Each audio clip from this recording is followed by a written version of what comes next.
गीता जी में है कोई मंत्र ऐसा? पवित्र हिंदू धर्म में जितने भी पुण्यात्मा हैं अब गीता जी को सिरोधार्य मानते हैं और नाम जपते हैं, हरे राम हरे कृष्ण राधे राधे श्याम मिला दे, ओम नमः शिवाय, ओम भागवते वासुदेव नमः, एवं नमः। ये पता नहीं कितने मंत्र बना रखे। गीता जी में है कोई मंत्र ऐसा? गीता जी में फाइनल फैसला कर रखे है।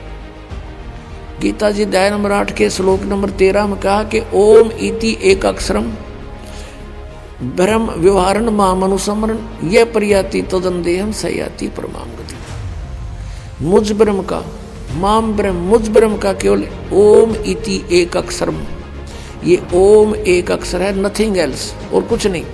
उच्चारण करके सिमरण करता हुआ जो अंतिम श्वास तक शरीर छोड़ने तक इसका सिमरण करता हुआ छोड़कर जाता है, यह प्रयाति तदन देहम सयाति परमाम गति, वो परम गति को प्राप्त होता है। ओम से मिलने वाली परम गति, ओम से मिलने वाली श्रेष्ठ गति कौन सी है? ब्रह्म लोक प्राप्ति, क्योंकि ओम ब्रह्म का मंत्र है। गीता जी अध्याय नंबर 7 के श्लोक नंबर 18 में गीता ज्ञानदाता ब्रह्म श्री कृष्ण जी में बोल रहा है। वो कह रहा है कि मेरी गति में ये उदार आत्मा है तो अच्छी, लेकिन ये मेरे वाली घटिया गति में ही आश्रित रही। ओम से मिलने वाली जो सुविधा है, मोक्ष है, जितना कहते यो तो व्यर्थ है, घटिया है, अनुत्तम है। तो कहने का भाव ये है कि हम साधना करने का खूब कोशिश की हमने, अब पढ़े गीता और नाम ले हरे कृष्ण कृष्ण कृष्ण हरे हरे राधे राधे, कोई बात हुई या? बालकों का खेल बना रखा हमने, भगवान की तरफ जरा भी ध्यान नहीं दिया। गीता जी में है कहीं ये मंत्र, फिर जाप किस लिए कर रहे हो? परमात्मा का विधान है ये। हमने गीता जी के अतिरिक्त, वेदों के अतिरिक्त किसी की भी आदेश की पालना नहीं करनी है। यदि हम परमात्मा के विधान के विरुद्ध किसी की आज्ञा का पालन करके साधना करते हैं तो वो शास्त्र विधि को त्याग कर मनमाना। पति भरता जमी पर जो जो धर है पावे, समर्थ झाड़ू देते है ना काटा लग जावे। आप देख लेना कुछ दिनों के बाद जब आप इस परमात्मा से परिचित हो जाओगे और सच्ची भक्ति करोगे, सब पूजाएं त्याग दोगे। अब क्या करते हो? शुरू शुरू में आते हैं, डरते रहते हैं उन आन उपासना को छोड़ने से, नाम भी ले लेते हैं और डरते डरते उनको भी नमस्कार पड़े पड़े करे जाते हैं, तो उनको लाभ नहीं होगा भूल के भी। या तो एक कदम उस पटरी पर खड़ा हो जाना है जिस पर गाड़ी चला करती है, गड्ढा में तो गिर न रखी थी हमने। 100 वर्ष सतगुरु की पूजा एक दिन आन उपासी, वो अपराधी आत्मा फिर पड़े काल की फांसी। कहते हैं इतनी भयंकर है वो गलत साधनाएं जो तुम कर रहे हो, शास्त्र विधि त्याग के मनमानी आन उपासनाएं, अन्य देवताओं की, भूतों की, प्रेतों की श्राद्ध प्राद्ध जो निकालते हो, इतनी भयंकर है। जैसे 100 वर्ष तय साधना कर ली और एक दिन आन उपासना कर ली, दूसरी साधनाएं जो तुम करते हो शास्त्र विधि त्याग का मनमाना आचरण, परमात्मा कहते हैं वो अपराधी आत्मा फिर पड़े काल की फांसी। इतनी भयंकर है इस भक्ति मार्ग में अन्य आन उपासना, यानी नियम को भंग नहीं होने दे। परमात्मा कबीर जी के अतिरिक्त किसी में श्रद्धा आपकी ना रहे, फिर देखना आपके घर में सुख है। आप सोच भी नहीं सकते वो सुख देगा भगवान आपके घर में। आपने सुना होगा, कभी देखा नहीं होगा। वो चमत्कार आपके घरों में होंगे, वो दुख आपके दूर होंगे कबीर परमेश्वर से। पुण्यात्माओं, हमारे साथ कितना जुल्म हो रहा है बिना ज्ञान के। मान ली यहां किसी बहन भाई ने खूब डट का भक्ति कर ली इस 3 लोक के भगवाना की, उससे कहां गए? स्वर्गलोक में। स्वर्गलोक में फिर ये बंदिश, एक राजा बाकी प्रजा। वो अच्छी आत्माएं वहां देव कहलाती हैं, देवी कहलाती हैं। उन देवियों का फिर वो राजा मिसयूज करता है, स्वयं भी बकवाद करता है और फिर अपने शासन को सुरक्षित रखने के लिए इस तरह उनको दबाव दे करके प्रेशर से और भेजता है कि उस व्यक्ति का तू उसके पास जा, गंदा कर्म कर और उसके तप को खंड करवा, नहीं तो तेरे को यहां सजा दूंगा। ऐसे जुल्म। और जहां पर वो देखता है कि अप्सराएं सक्सेस नहीं हो पाएंगी, अपनी पत्नी को भी इस दुष्कर्म के लिए भेज देता है, राज्य को सुरक्षित रखने के लिए। ये राज्य की इतनी गंदी चसक होती है। परमात्मा कहते हैं आपको जब ये ज्ञान होगा, सतगुरु मिले तो इच्छा मेट पद्मल पदे समाना, कोई संत मिलेगा तो यहां से ऐसे ज्ञान दे करके आपकी बुद्धि को हटा करके सतलोक में जोड़ेगा। और जहां आशा ता बासा होई, मन कर वचन सुमरियो सोई। इंद्र ने एक अप्सरा भेजी मार्कंडे गोसाई, ऋषि मार्कंडे गोसाई की जो है ना तपस्या को भंग कराने के लिए। उस उर्वशी ने बहुत सुंदर हार श्रृंगार किया, पूरे शरीर के ऊपर सुंदर सुगंधित लेप किया, और वहां मार्कंडे ऋषि जहां बैठे तप कर रहे थे उसके सामने डांस करने लगी। और अपनी सिद्धि से वहां एक ऐसा माहौल बना दिया, ऐसा वातावरण बना दिया, बहुत सुंदर, ना गर्मी ना ठंड, सर्दी रही, बसंत जैसा मौसम बना दिया। और वहां डांस करने लगी।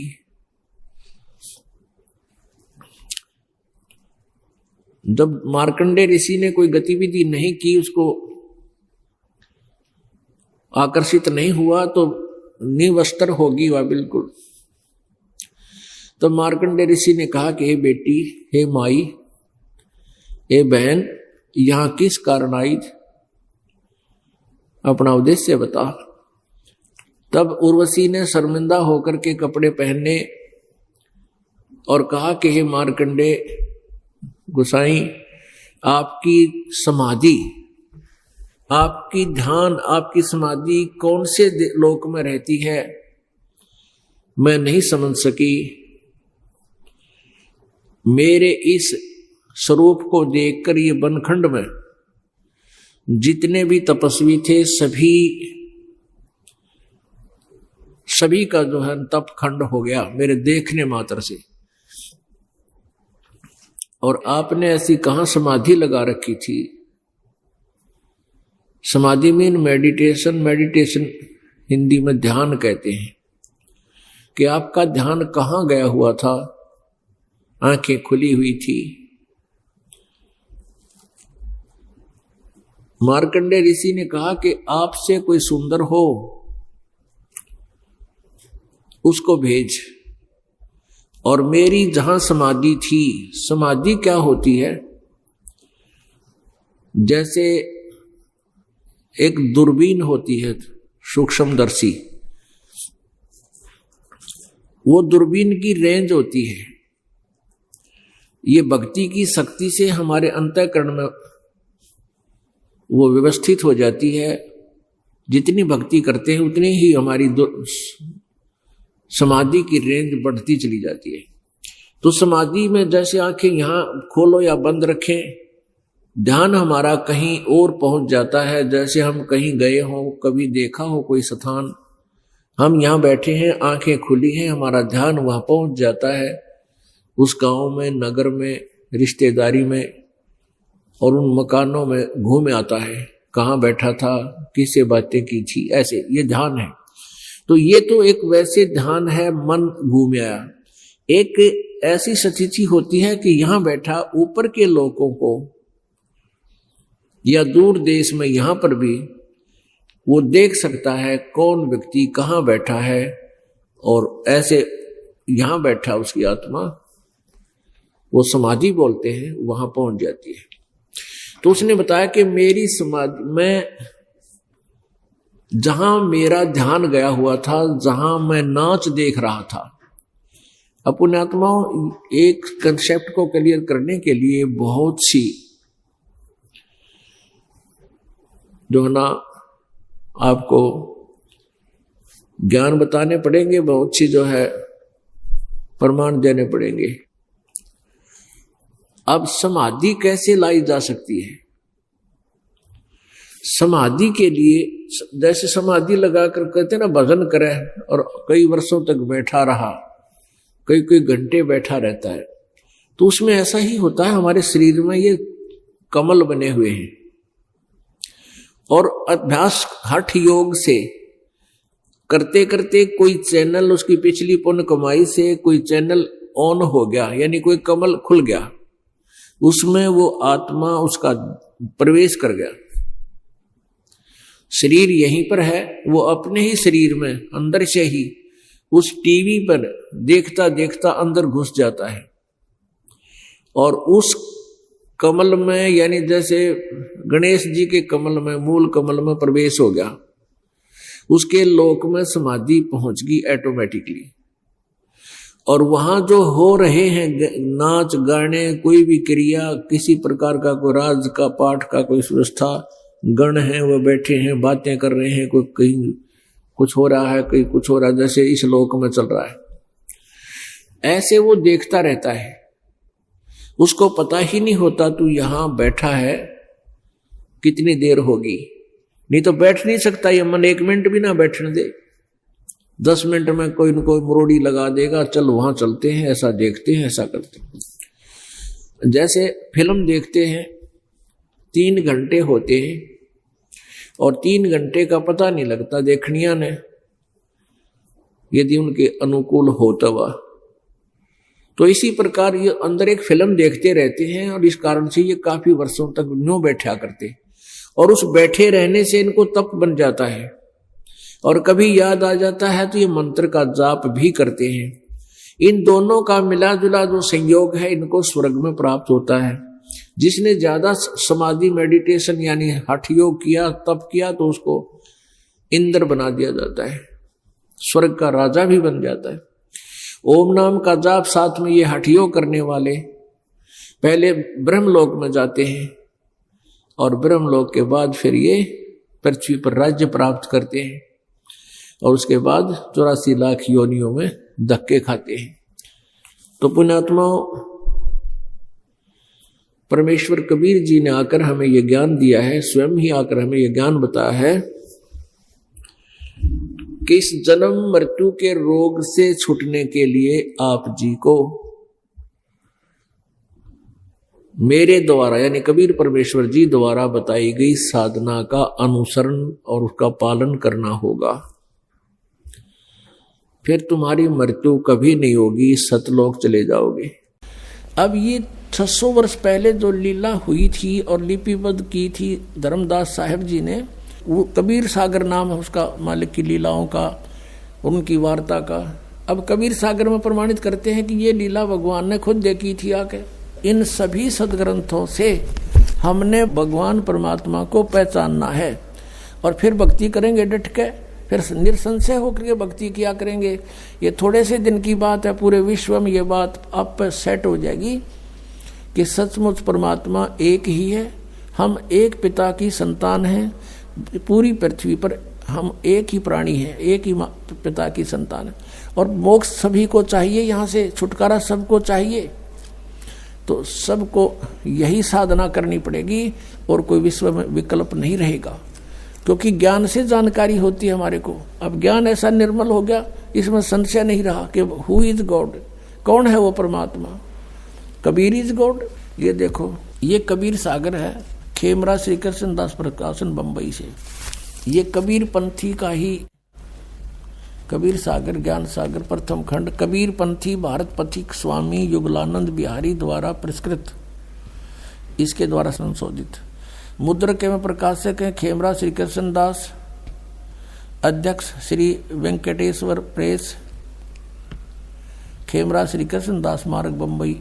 अब इसके इसी ज्ञान सागर में, ये ज्ञान सागर है और पृष्ठ नंबर 74 पे है, ये पृष्ठ है इनका 74 पे। अब यहां लिखा है, सुन जुल्हा मन भयो आनंदा, जिमी चकोर पायो निशी चंदा, ले सुत चले हर्ष मन कीन्हा, तासो पुन अस बोल ही दीना।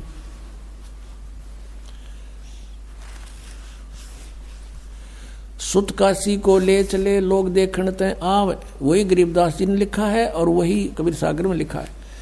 अन्न पानी बखे नहीं, जुल्हा शोक बनावे। तब जुल्हा मन कीन तिवाना, रामानंद सो कही उत्पाना। मैं सुत पायो बड़ गुणवंता, कारण कौन बखे नहीं संता। रामानंद ध्यान तब धारा, जुल्हा सो तब वचन उचारा। पूर्व जन्म में ते ब्राह्मण जाति, और हरि सेवा किन्नी सी बलभाती। कुछ तुम सेवा हर की चूका, ताते भयो जुल्हा का रूपा। प्रीति प्रभु गही तोर लीनी, ताते उद्धान में सुत तो दीना। अब नीरू को कहा कि तू पिछले जन्म में ब्राह्मण था। रामानंद जी के पास गए कि मेरा लड़का भोजन नहीं खा रहा, ना कोई दूध पी रहा है, कोई समाधान बताओ स्वामी जी। स्वामी जी ने फिर कारण बताया कि तू पिछले जन्म में ब्राह्मण था, तेने कोई गलती की थी जिस कारण से तू दानक बना, जुल्हा बन गया। उसने कहा मालिक वो तो हुई सो हुई, हे प्रभु जस की नो तस पायो। मैंने तो किराया सो भर लिया, आरत हो तू दर्शन आयो। सो कहिए उपाय गुसाई, बालक अक्षुधावंत कुछ खाई। ऐसा विधि बताओ मेरा बेटा कुछ खा ले। रामानंद युक्ति विचारा, तुम सुत कोई ज्ञानी अवतारा। बचिया जाही बैल नहीं लागा, सोले ठाड करो ते आगा। रामानंद जी बता रहे हैं कि तेरा पुत्र कोई आम व्यक्ति नहीं है, ये पिछले जन्म का कोई अच्छा विद्वान पुरुष है, इसलिए इसने पिछली अपनी जानकारी है। और बचिया जाही बैल नहीं लागा, यानी कंवारी गाय जिसने बैल ने कभी टच भी नहीं किया है। और सो ले ठाड करते ही आगा, उसके सामने ले आओ। दूध चले ते थनते, दूध धरो छिपाई। अक्षुधावंत जब होवे, ताके दे खवाई। जुल्हा एक बछिया ले आवा, और चलो दूत कोई मरम न पावा। चलो दूत जुल्हा हरसाना, राग छिपाई काहू नहीं जाना। अब यहाँ जो दूत शब्द है ना, ये कबीर पंथियों ने ये बहुत सा और विवरण था कि कौन आया था, कैसे आया था। शंकर भगवान आए थे, तो कबीर पंथी केवल कबीर जी को एक संत मानते रहे और शंकर जी को उसमें मिलाना नहीं चाहते थे, क्योंकि वो अलग पंथ बना बैठे। तो इस करके इन्होंने यहाँ कुछ कटिंग कर दी। अब इसकी पूर्ति आदरणीय गरीबदास साहिब जी ने की है। पुण्यात्मा, ये अध्यात्म ज्ञान है। अध्यात्म ज्ञान को आपने ढंग से समझना पड़ेगा। जैसे हम एक बच्चे को पढ़ाते हैं 12, 13 वर्ष, 16 वर्ष, और केवल एक पेट के लिए उसको पूरा फ्री भी कर देते हैं, खर्चा भी खूब लगाते हैं अपने सामर्थ्य अनुसार, और फिर भी उसको रोटी मिले ना मिले, रोजगार मिले ना मिले, कोई गारंटी नहीं। तो उसके लिए हम इतना डिवोट करें, क्योंकि हमने सिर्फ वो रोजी रोटी ये देखी आज तक। अब हमने मोक्ष के लिए इतना समय लगाना पड़ेगा, इसी तरह हमने कुर्बान होना पड़ेगा। और इसमें हानि नहीं, इसमें मोक्ष होगा ही होगा। इसके लिए हमने समय भी चाहिए, ये कथा भी सुननी चाहिए। और जैसे गुरुदेव बतावे, यानी आध्यात्मिक टीचर, आप विद्यार्थी, जैसे गुरुजी बताऊं वैसे फिर करके देखे, और तभी सफलता होती है। अब आपने देखा कि परमात्मा ने यह लीला करी और कुंवारी गाय का दूध पिया। अब जैसे आपको बताया था कि शिव आए थे शिवपुरी थे और उनको फिर दूध पिला। अब यही चित्रण आदरणीय गरीबदास साहिब जी ने अपनी वाणी में लिखा है। अब ये जो कबीर सागर में इन्होंने कुछ 600 वर्ष के अंदर जो कुछ त्रुटियां अपने हिसाब से इसमें एडजस्टमेंट कर दी, फिर भी सच्चाई छुपी नहीं, मालिक की दया से शेष रहेगी। तो अब उसकी पूर्ति के लिए परमात्मा ने 600 वर्ष पहले धर्मदास जी से कहा था कि धर्मदास, ये 12 पंथ चलेंगे मेरे नाम ते, कबीर पंथ। उनमें जो प्रथम आवेगा, जैसे चूड़ामणि जी, वो तो अच्छी आत्मा होगा। आगे चल के उसके उत्तराधिकारी बस नकली हो जाएंगे सारे, काल प्रेरणा से और ही साधना शुरू कर देंगे।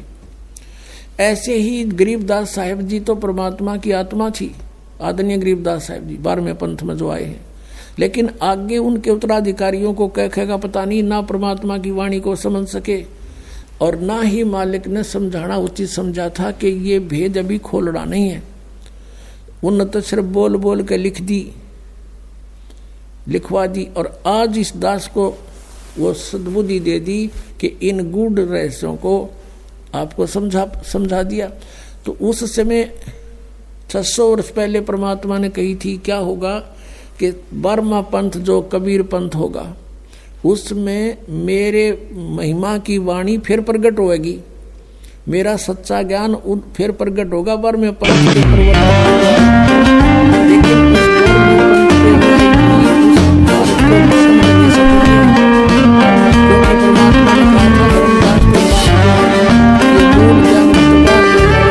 मूल ज्ञान बार जो पढ़ी बिचली पीढ़ी हंस नहीं तरही।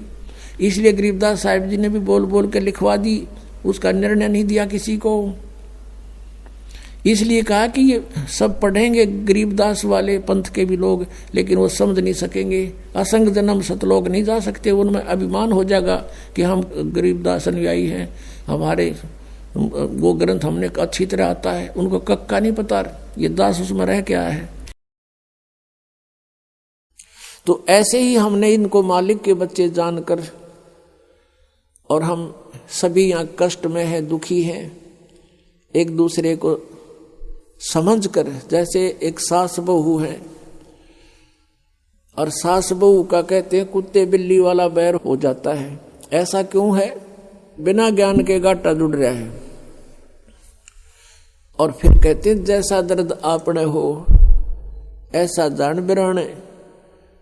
अब जैसे घर का मुखिया है, सास है, उसके अधीन पुत्र वधू है, अब उसके साथ दुर्व्यवहार करेगी तो उसकी आत्मा रोएगी, बोल सकती नहीं।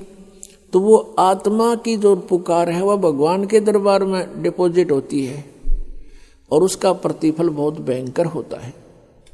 फिर क्या होता है कि कई जगह ऐसा है कि पुत्र वधू इतनी हैवी है सास पर, उसको तंग करती है। तो उस समय यु ज्ञान याद रखना चाहिए कि हम इस काल ने ऐसी व्यवस्था में जोड़ रखे हैं, क्योंकि यहाँ व्यवस्था ऐसी है।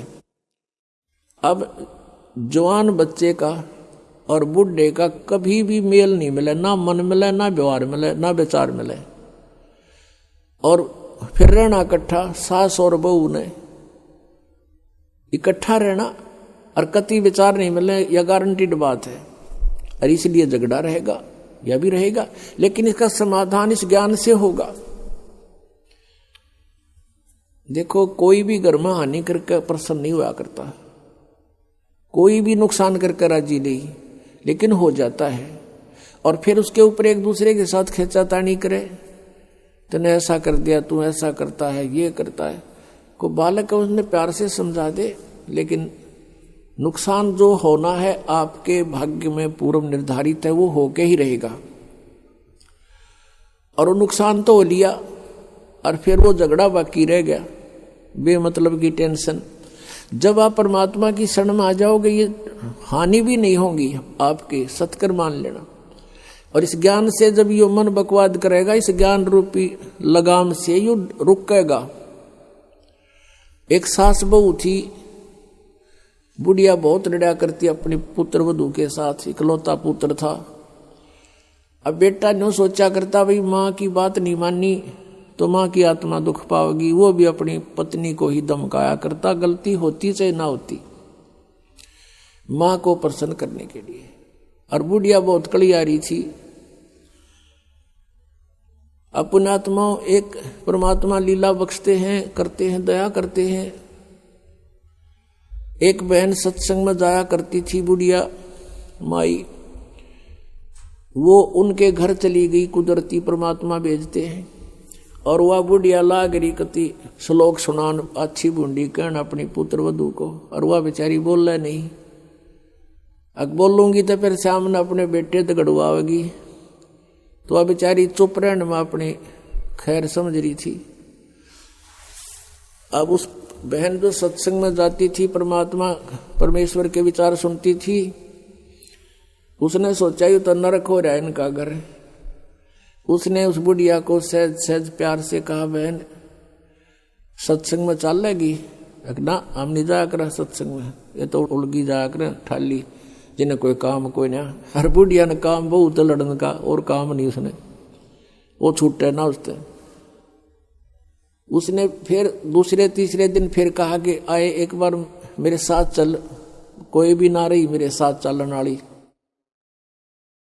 और मैं अकेली रहेगी, सत्संग में जाना है, जल्दी आ जावांगे। वह उसकी मुंह लागती सी थी। उस दिन वह बुढ़िया उसके साथ चलेगी। अब साथ चलेगी तो वह सत्संग सुना, सत्संग सुने तो पुण्यात्मा असर होया कर, ऐसी बात नहीं। जब तक हम कुएं के मेंढक बने रहेंगे, हम उसी क्रियाओं से लिप्त रहते हैं, वैसे ही विचार हमारे बने रहते हैं, और ज्यादा ही दुख और बुराइयां हमारे अंदर प्रवेश होती रहती है। बुढ़िया ने सुने विचार, उसकी तो एकदम जो है ना, एकदम परिवर्तन आ गया उसके अंदर। सचमुच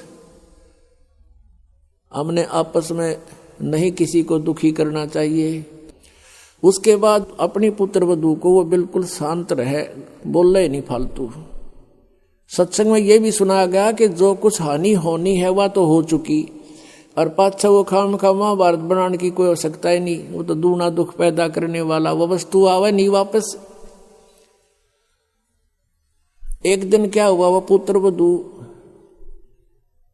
गाय भैंस का दूध निकाल के और ऊपर कड़ियों में कड़ा डाला कर दे, हुक लंबा सरिये का हुक ला देते, और उसमें बाल्टी टांग देते थे कड़े में, हुक में, कुत्ते बिल्ली से बचाने के लिए। अब उस पुत्रवधू ने वो ऊपर, क्योंकि ऊंचा होता था, गर्दन नीचे रखनी पड़ती थी, यूं करके टांगन लगी, वो की तो उल्टी साइड में लग गया। उसने सोचा टंग गया, हाथ छोड़ दिए, वो बाल्टी नीचे गिर गई, सारा दूध फर्श पे फैल गया। अब पुत्रवधू ने देखा बुढ़िया की तरफ, अकी वो होगी ओन अनो बिरना कई दिन का सांग हो गया यो।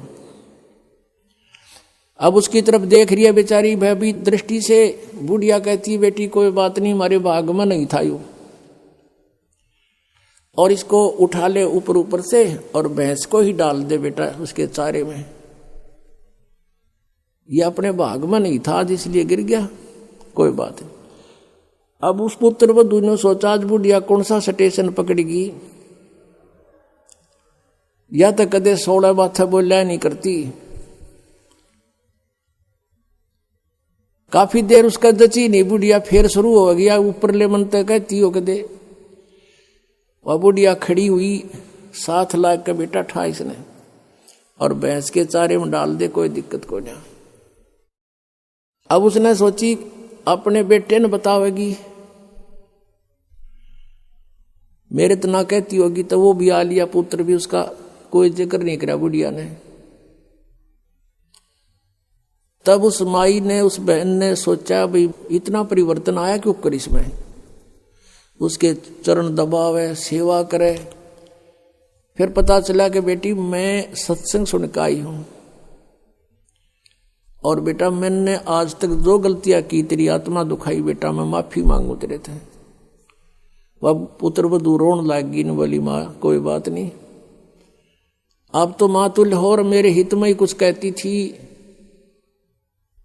उस दिन से पुत्र वधू ने भी नाम ले लिया, फिर धीरे धीरे उसके बच्चे ने भी नाम ले लिया, और घर में नरक के स्थान पर स्वर्ग हो गया।